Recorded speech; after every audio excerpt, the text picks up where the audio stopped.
E aí, gurizada, tudo bem? Espero que vocês estejam bem, estejam se comportando, sem rolezinho, né? O Haddad e João. Se cuidem, hein, gurizada? Vamos lá. Bom, eu vou fazer a correção daquilo que a gente estudou na outra aula, tá? Que é basicamente o Marx. De acordo com a teoria de Marx, a desigualdade social se explica, tá? Como que a desigualdade no mundo se explica? Para o Marx, ela se explica pela luta entre classes, tá? Pela luta, quais classes nós temos, segundo o marxismo? A classe burguesa, que é detentora dos meios de produção, e a classe operária, né? Ou proletária, que é essa que só tem o seu trabalho para vender e aceita ser explorado, que é a grande massa, ou seja, a maioria. Como que é a desigualdade no mundo? 1% da população detém mais de 50% da riqueza, ou seja, a imensa massa trabalhadora do mundo é explorada por essa classe minoritária, numericamente, né, que são os detentores dos meios de produção, tá? Então, o que acontece? O que gerou essa desigualdade, segundo Marx? A gente teve a divisão da sociedade em classes sociais, a divisão entre aqueles que obtêm, né, acesso aos meios de produção, que é terra e tecnologia e fábrica, essas coisas, né, e aqueles que não têm essas coisas, tá? É decorrente da separação entre proprietários e não proprietários dos meios de produção. O que causa essa desigualdade? É que esse 1% detém os meios de produção e os 99% não. Trabalha para esses 1% que detém esses meios de produção. Beleza? Então, quando vocês pensarem em desigualdade social, pensa nisso, tá? A desigualdade social, ela é fruto da divisão da sociedade em classes, tá? E aí, uma classe possui os meios de produção e a outra não possui nada, só possui o seu trabalho e vende o seu trabalho para quem possui os meios de produção.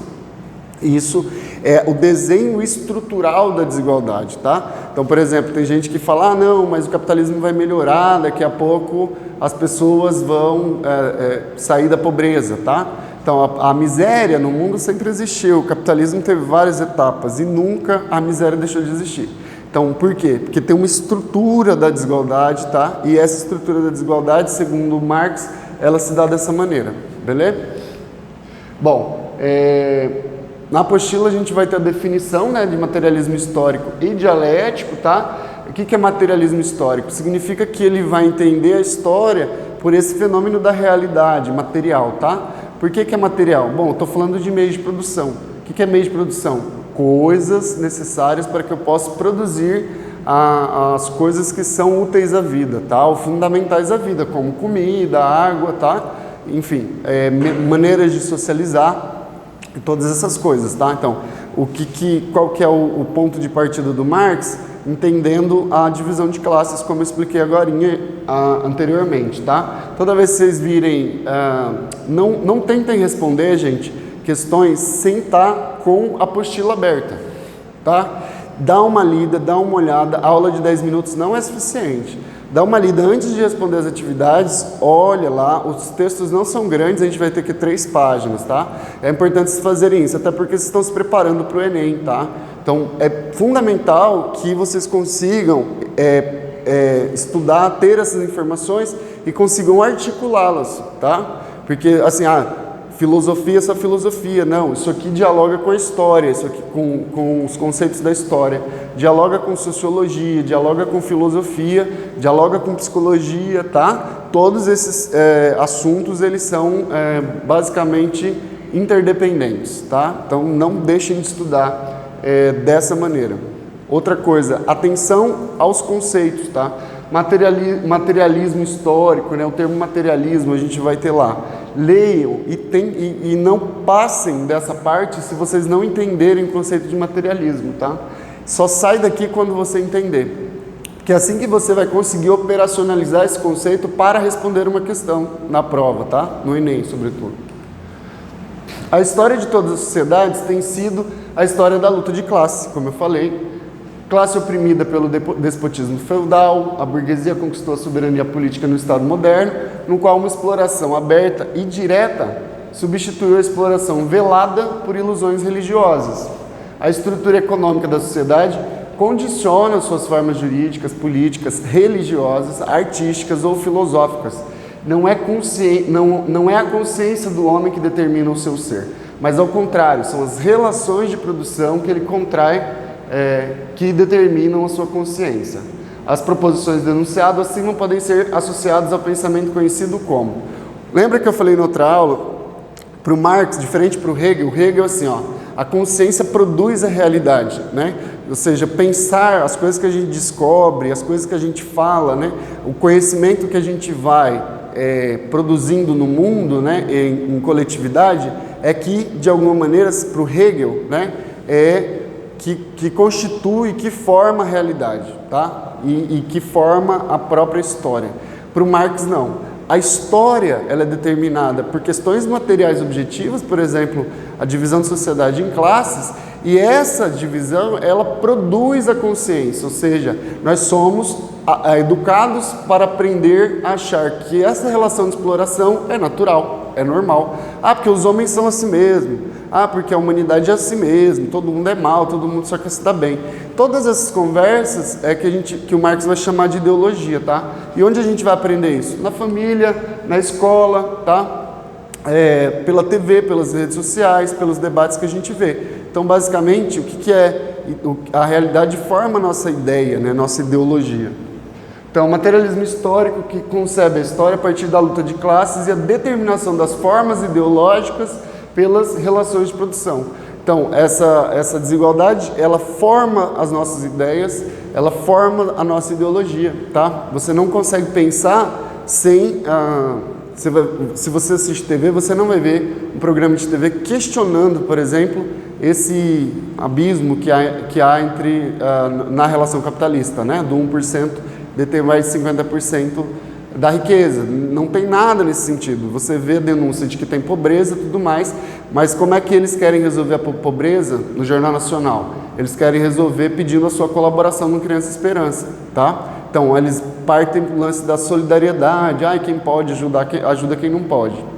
Quando, na verdade, a estrutura material do capitalismo é que produz essa desigualdade e essa miséria, tá? Mas existe um conjunto de ideias que esse próprio capitalismo, né, formula e fica repassando para a gente pelas redes sociais, pela TV, pelos nossos amigos, etc.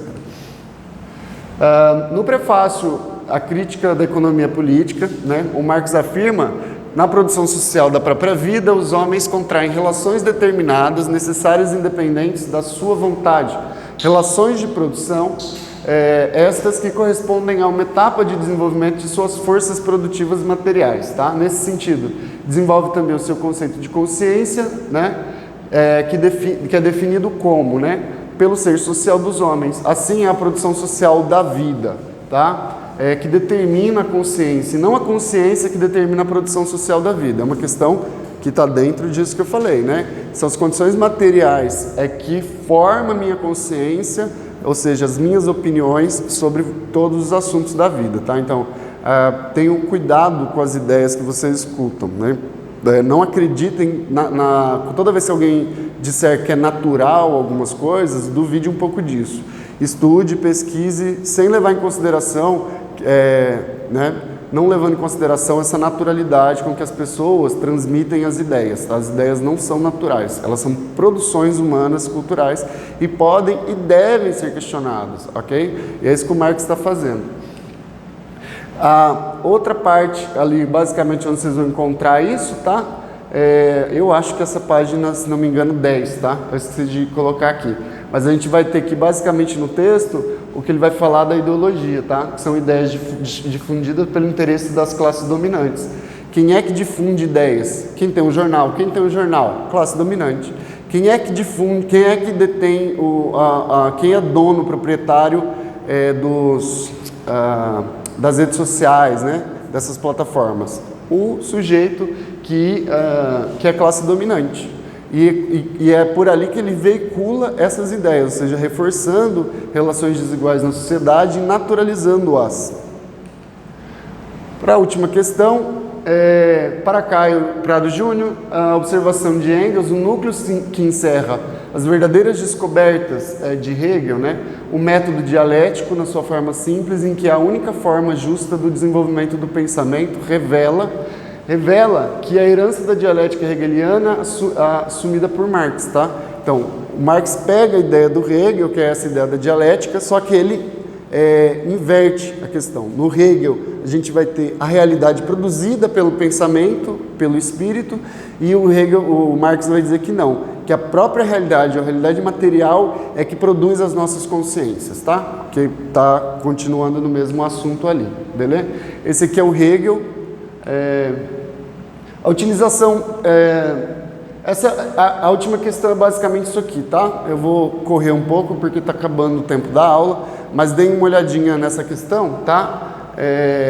Aqui a gente vai falar sobre o sistema de crença, né? Por exemplo, tudo aquilo que a gente tem notícia pela TV, pela internet, essas coisas são constituídas por um sistema de crença. Qual que é o sistema de crença difundido, né, por esses canais? Basicamente, de que a gente vive num mundo que é a expressão natural da natureza humana. Como assim? Bom, muita gente diz por aí que o capitalismo, tá, ele é um sistema econômico que expressa a nossa natureza, porque nós somos assim, competitivos, nós somos assim, queremos nos dar bem, queremos nos aproveitar dos outros, tá? Por exemplo, isso é um sistema de crença que a maioria das pessoas acredita, mas o capitalismo é um sistema que foi criado, tá? Ele não existia, passou a existir, né, com a Revolução Industrial, né, e foi intensificado, que significa que a gente todo o sistema econômico, qualquer um que seja, ele é basicamente uma produção cultural, tá? Uma produção temporal, uma produção histórica, que pode ser questionado e pode ser transformado, tá? Então, esses meios de comunicação, né, de publicidade, vão fazer o quê? Eles veiculam imagens de caráter ideológico e manipuladoras do desejo. Por que você quer trocar seu celular? Por conta do comercial da TV, tá? Porque o comercial da TV insiste em dizer que se você não tem um celular, aquele celular, você é feio, você é pobre, você é infeliz. Por que as pessoas que estão lavando o cabelo com shampoo na TV estão super sorridentes e felizes? Quem fica feliz lavando cabelo com seda? Quem fica feliz passando Monange? Não tem nada a ver, isso são coisas práticas da vida, né? Coisas fúteis da vida. Mas na TV a gente acredita fúteis e necessárias para a higiene pessoal, entende? Basicamente, ou seja, não tem nada demais nisso. Você no banheiro não fica fazendo pose com o cabelo depois de lavar, tá? Agora na TV a gente vai ver isso aí. Esse tipo de imagem, ele basicamente manipula os nossos desejos, faz a gente querer algo, porque se a gente conseguir aquela coisa, a gente vai se tornar melhor, vai se tornar feliz. Basicamente isso, tá? Então, basicamente nós somos manipulados ideologicamente, segundo Marx, pelo sistema, ok? E é isso, gente. Muito obrigado, um ursinho fofo aí para vocês, para concluir, porque hoje eu estou de bom humor. Muito obrigado, até a próxima aula. Não esqueçam de estudar para o Enem, tá, gente? Muito cuidado com as questões do Enem. Façam todas as questões da apostila, tá? Porque elas todas são tiradas de vestibulares e de Enem, ok? A inscrição está aberta, isso. O Marcos me lembrou aqui que as inscrições estão abertas. Façam as inscrições e não percam tempo, beleza? Até mais, até a próxima aula.